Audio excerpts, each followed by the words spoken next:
সবসময় আপনাদের সাথে আমি বিভিন্ন ধরনের গাউন শেয়ার করি এবং এখন ইদানিং ধরে আপনারা খুব সালোয়ার কাটিং ভিডিওগুলো পছন্দ করছেন।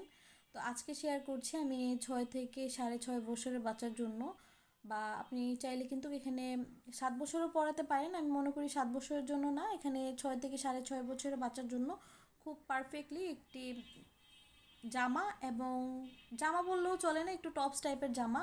এখানে আমার জামা থেকে বেঁচে যাওয়া কিছু কাপড় নিয়েছি।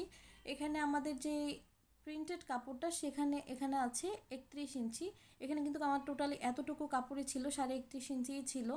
আপনারা অবশ্যই মাথায় রাখবেন, এখানে 36 ইঞ্চি হলে কিন্তু আমাদের 1 গজ কাপড় হতো, তো এখানে কিন্তু টোটালি 1 গজ নেই।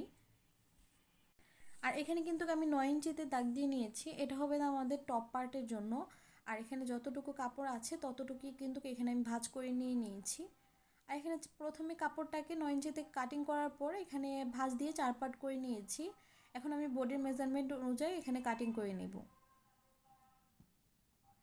গলার জন্য নিয়েছি আমি 2 ইঞ্চি, গলার যে লং সেটা নিব আমরা এখানে 4 ইঞ্চি। আর কাঁধের জন্য নিব আমরা এখানে 3 ইঞ্চি। হাতার যে আরমোল সেটা নিব আমরা এখানে 5 ইঞ্চি। বডির জন্য নিচ্ছি আমরা এখানে 6.5 ইঞ্চি। পেটের দিকে নিয়েছি আমরা এখানে 6 ইঞ্চি, 1 ইঞ্চি আমরা এক্সট্রা নিচ্ছি। এখন আমি দাগ অনুযায়ী কাটিং করে নিচ্ছি। আপনারা কম কাপড়ে কীভাবে ডিজাইন করতে পারেন সেটা এই ভিডিওতে কিন্তু খুব ইজিলি বুঝতে পারবেন, যে কম কাপড় দিয়েও কিন্তু ডিজাইন হয়। এই কাপড়টা দিয়ে কিন্তু আমাদের ঘেরটা কিন্তু কমপ্লিট হয়ে যাবে। তারপরও আমি নিচ থেকে একটু কাপড় জয়েনিং করব, যেহেতু এটা লুকটা খুব সুন্দর আসে। আমাদের যে উপরের যে জামার লং সেটা হবে 25 ইঞ্চি।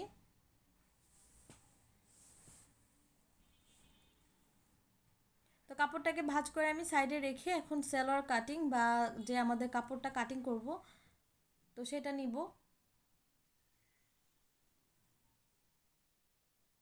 প্রথমে এখানে 4 পার্ট করে নিয়েছি, এখানে 10 ইঞ্চির মতো পাশের দিকে আছে প্লাস, তো সেটা আমি এখন মেপে কাটিং করে নিব।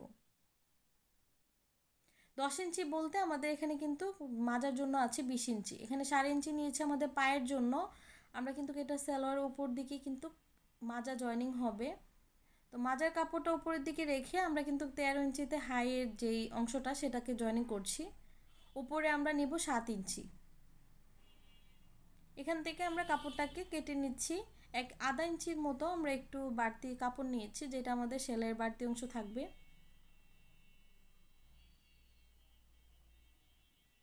এখন মাজার কাপড়ের জন্য কাপড় কাটিং করে নিব, তো আমরা 7 ইঞ্চি নিচ্ছি এখানে কাটিং করার জন্য। সাইডে সালোয়ার সাইডে যদি আপনি কুচি দিতে চান, তো সেই ক্ষেত্রে মাজার যে কাপড়টা সেটা একটু ছোট নেবেন, সেক্ষেত্রে একটু 2টা হলেও কুচি পড়বে। এখন যতটুকু আমাদের কাপড় আছে এখানে আধা গজের মতোই হবে কাপড় আছে, বা আধা গজের থেকে একটু বেশি বা কম হতে পারে, মানে 2 গজ দিয়ে আমাদের কিন্তু এই ডিজাইনটা হয়ে যাবে। এখানে প্রথমে আমি 3 ইঞ্চিতে মার্কিং করে নিচ্ছি, এভাবে ঘুরিয়ে ঘুরিয়ে আমি দাগ দিয়ে নিচ্ছি।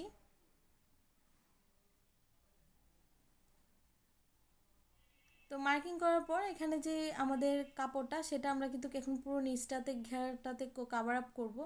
যদি কাভার আপ করার পর আমাদের যে বডির দিন উপর থেকে যদি একটু ডিজাইন করার কাপড় থাকে তাহলে অবশ্যই আমরা সেটা আপনাদের সাথে শেয়ার করব। তো যেই লাস্টটুকু কাপড় ছিল, তো সেটা থেকে আমাদের সালোয়ারের যে অংশটা সেটাতে কিন্তু কুচিটা দিলে খুব ভালো লাগবে।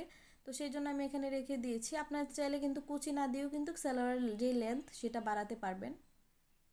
আমি এখানে গোলাপি কালার এবং এই প্রিন্টেড কাপড়টা দিয়ে কিন্তু কুচিটা দিব।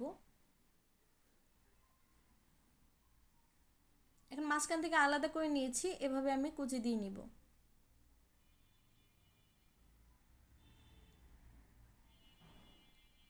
এই যে এই কাপড়টা দিয়ে আমরা পুরোটা ঘেয়ারে কমপ্লিট করব। এখন যে প্রিন্টেড কাপড়টার উপরে কিন্তু এই গোলাপি কালার কাপড়টা দিয়ে কিন্তু সালোয়ারের জিনিসটা কমপ্লিট করে নিব। এখানে আমি একটি পর্যাপতি দিয়ে গলার যে ডিজাইনটা সেটা করব। তা আপনারা চাইলে যদি দেখতে চান অবশ্যই আমাকে জানাবেন যে এই পর্যায়পতিটা আপু পুরো কাটিংটা শেয়ার করো। আপনারা হয়তো বা বোর হয়ে যাবেন, সেই কারণে আমি শেয়ার করিনি। যদি জানার ইচ্ছা থাকে তাহলে অবশ্যই আমাকে কমেন্টে জানাবেন, আমি আপনাদের সাথে শেয়ার করব। তো আমি কিন্তু ওইরকম ভালোভাবে যে কাটিং করেছি বা শেয়ার করেছি সেটা কিন্তু বলতে পারছি না, যেহেতু নতুন ট্রাই করছি আপনাদের সাথে এভাবেই শেয়ার করে যাব। এখন গলার পট্টিটা আমরা চারো সাইড দিয়ে সিলিয়ে নিব। আপনারা অনেকেই বলেন যে আপু গলার পট্টিটা তুমি কিভাবে জয়েনিং করো, সেটা একটু কাছ থেকে স্লোভাবে দেখিও। তো আপনাদের কিন্তু প্রথমে স্লোভাবে দেখিয়ে তারপর আমি ফাস্ট করে দিচ্ছি। তারপর ছোট ছোট করে কাট করে নেওয়ার পর এটাকে উল্টে নিব। উল্টে কিন্তু অবশ্যই চাপ সেলাই দিয়ে দিব। চাপ সেলাইটা দেওয়ার পর আমরা একদম যে পিছন সাইডে গলা পটিটা চারো সাইড দিয়ে সেলাই করার পর এখন পর্যাপতিটাকে আটকে নিচ্ছে। এখানে তিনটা যে লেয়ার কাটিং করেছি, তারপর এখানে পর্যাপতির যে সামনে এটা কি থাকে আমি সঠিক জানি না। পর্যাপতি যেমন দেখতে হয় সেমভাবে এভাবে ঘুরিয়ে ঘুরিয়ে আমি সেলাইটা করে নিচ্ছি। আপনারা চাইলে এই সাইডটাতে কিন্তু পর্যাপতির যেই উপর থেকে যে দুইটা শিংয়ের মতো থাকে, তো সেটা কিন্তু আপনারা লেস দিয়েও দিতে পারেন, সেটাও খুব সুন্দর লাগবে। তো আমাদের পর্যাপতিটা জয়েনিং করা কিন্তু হয়ে গিয়েছে।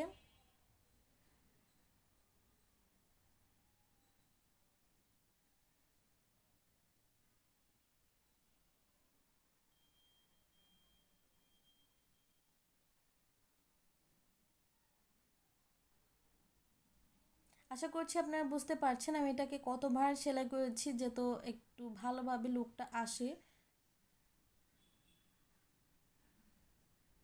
তারপর আপনাদেরকে কাছ থেকে দেখানোর চেষ্টা করব যাতে আপনাদের বুঝতে ভালো লাগে বা বুঝতে পারেন। তো পর্যাপতিটা লাগানোর পর আমি এখন কাঁধের অংশগুলোকে জয়েনিং করে নিব। এখানে কিন্তু আমি ছোট্ট করে হাতা দিব, আপনারা চাইলে কিন্তু হাতাটা নাও দিলে পারেন। এখন আমি হাতাটা জয়েনিং করব না, পরবর্তীতে করব।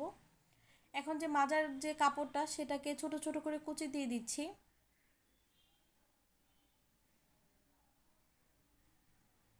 তো সেমভাবে পিছন পার্ট এবং সামনের পার্টটা আমি সেম প্রসেসেই কিন্তু কুচিটা দিয়ে নিব।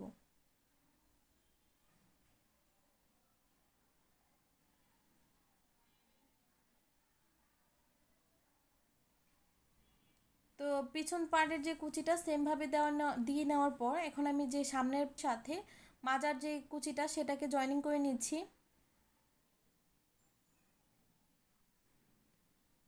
জয়েনিং করার পর কিন্তু অবশ্যই মাজার দিকে যদি দেখুন একদম পারফেক্টলি আছে কুচির যে লেয়ারটা, তো অবশ্যই এটাকে ডাবল সেলাই দিয়ে পিনার আপ করে দিবেন।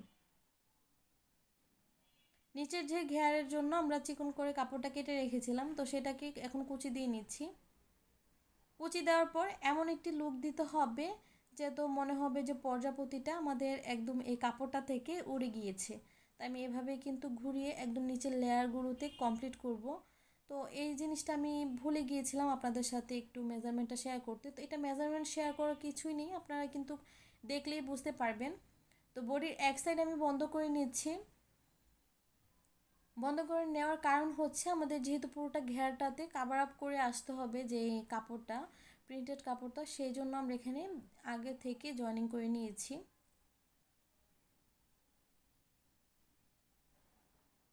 পুরোটা ঘেরে আমরা এক প্রিন্টেড কাপড়টা কাভার আপ করে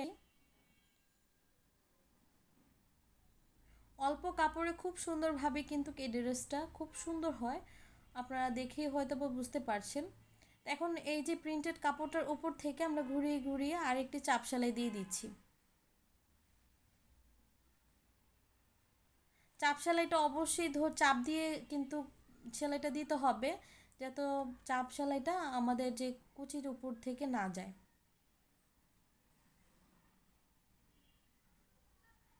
সেমভাবে আমি পুরোটা ঘেয়ারে কিন্তু কুচিটা বা চাপ সেলাইটা দিয়ে নিব।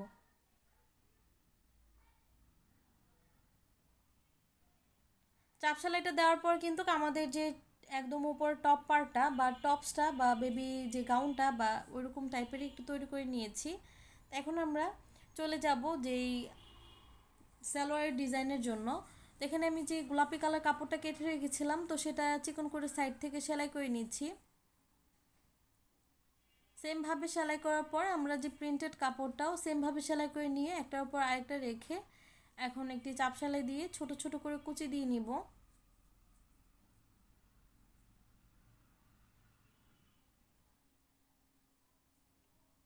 তো সেমভাবে আমি একই প্রসেসেই কিন্তু আরেকটি পায়ের জন্য আমি সেলাই করে নিয়েছি। এখন কুচিগুলো জয়েনিং করার জন্য এভাবে কিন্তু একটার উপর আরেকটা রেখে জয়েনিং করে নিব। তা আপনারা দেখতেই পাচ্ছেন অবশ্যই এভাবে কিন্তু খুব সমস্যা হবে। আপনারা আমি যেভাবে প্রথমে একটার উপর রেখে আরেকটা সেলাই করে নিয়েছিলাম, সেম প্রসেসেই কিন্তু সেলাইটা করে নেবেন।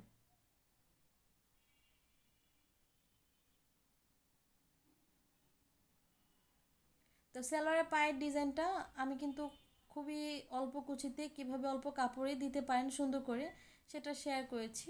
উপর থেকে আরেকটি চাপ সেলাই দিয়ে নেবেন। এখন সালোয়ার হাইটা যে সেলাই করব, সালোয়ার হাইটা সেলাই করার জন্য এখানে আমি সালোয়ার হাই একসাথে ধরে তারপর ডাবল সেলাই দিয়ে নিয়েছি। সেমভাবে আমি দোনোটা সাইড কিন্তু জয়েনিং করে নিয়েছি সালোয়ার হাই। এখন পায়ের দিক থেকে আমাদের আরেকটি পায়ের দিক পর্যন্ত মাঝখান থেকে জোড়া লাগিয়ে নিব।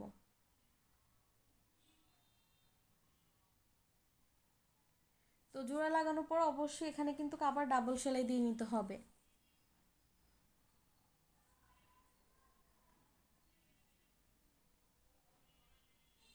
তো ডাবল সেলাই দেওয়ার পরে এখন আমরা মাজার কাপড়টা এক সাইড থেকে কিন্তু আমাদের বন্ধ করা আছে, আর এক সাইডটা জোড়া দিতে হবে। তো সেমভাবে আমি দুই সাইডে কাটিং করে নেওয়ার পর যেহেতু মাঝখান থেকে এটা জোড়াই আছে, তো এটা আমাদের যে হাই সেখানেই কিন্তু জয়েনিংটা হবে। আর এখানে বেল্টের জন্য আমরা ইলাস্টিকটা জয়েনিং করব, তো সেই জন্য এখানে 1 ইঞ্চির মতো বা হাফ ইঞ্চির মতো আমরা চিকন করে সেলাই করে নিচ্ছি। এখানে আমরা চিকন রাবার ব্যবহার করব।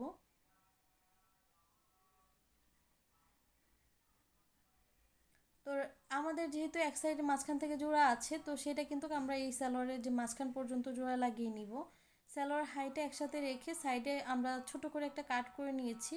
এই কাটটার সাথে আমরা পরবর্তীতে যে সালোয়ারটা ঘুরিয়ে ঘুরিয়ে কিন্তু ওই জায়গা পর্যন্ত কুচি আসবে, তারপর মাঝখানে কিন্তু কোনো কুচি আসবে না।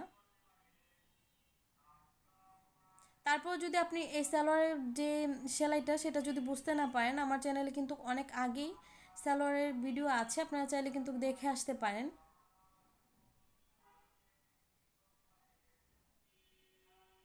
কিছুদিন আগেও আমি আরও দুইটা ড্রেস আপনাদের সাথে শেয়ার করেছি।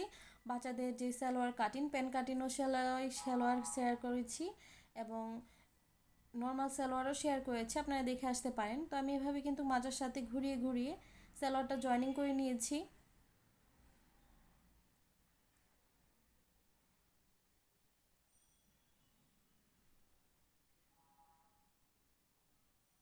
সালোয়ারটা জয়েনিং করার পর আবার একটি ডাবল সেলাই দিয়ে নিয়েছি। তো আমাদের সালোয়ারটাও কিন্তু তৈরি করা হয়ে গিয়েছে। তো আপনারা অনেকেই আমাকে কমেন্ট করেছিলেন যে আপু এই হাতাটা কীভাবে কাটিং করো, এই হচ্ছে এই হাতাটা। তো এটা কিন্তু আমি এখানে অল্প কাপড় দিয়ে দেখিয়েছি, তো সেই জন্য হয়তো আপনারা ভালোভাবে বুঝতে পারবেন না। তো এভাবেই কিন্তু আমি বড় যে ঘেরওয়ালা কাপড়ের যে হাতাগুলো দিই সেমভাবেই কিন্তু শেয়ার করি আপনাদের সাথে। এখন আমি হাতার যে সাথে জয়েনিং করে নিব।